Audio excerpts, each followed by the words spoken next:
As a psychologist, I'm asked all the time, what is stress and how do I deal with stress? First of all, stress is in 3 areas. It's work, it's relationships, and it's financial. And it's okay to have one out of balance, but when 2 or all 3 are out of balance, it causes undue stress on our bodies. And we always think of stress as bad. And most stress is bad. The bad stress is when we worry, and we can't forget about the event. We're thinking about it morning and at night, we can't sleep, we're not exercising, we're not eating healthy. So guess what? Eat healthy, exercise, and get sleep. But most importantly of all, take a break. Find something so you don't think about what's going on, whatever it is, and go out with your family and friends and socialize and take your mind off it. Once you realize you're in stress, then you know what to deal with to help you cope with stress. But I want to also talk about there's good stress. Good stress is what keeps you on your game. You're exhilarated, you're excited about the day, you're happy.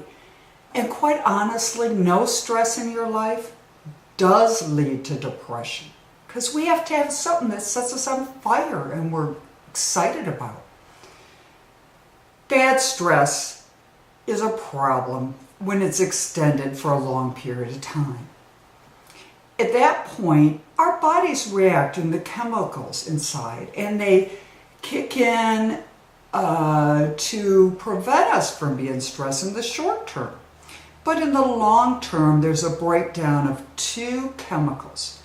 We lower our serotonin and we increase our cortisol.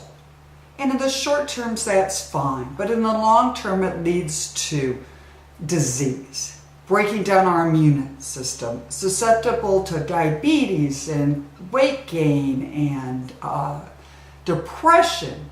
So we need to be aware of it. So what can we do? Well, first of all, lab work can show serotonin levels, and you can get medication in the short term, just like a loss of a loved one. Same with stress, for serotonin levels to boost them up, and that's by a physician. And they can do that, and they're called antidepressant and anti-anxiety medication. And it could be utilized in the short term. More important, my strategy, if you can get there first, is to get cognitive behavioral therapy with a psychologist. And what you learn is a plan, a strategy that you set up. So you know the next time you're stressed and how to deal with it. You know the signs, and you're able to deal with it effectively.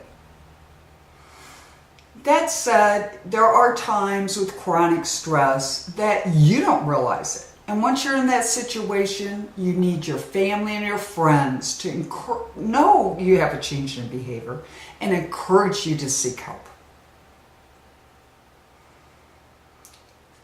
Physicians and psychologists can work together, and the goal is to achieve happiness and well-being in your life.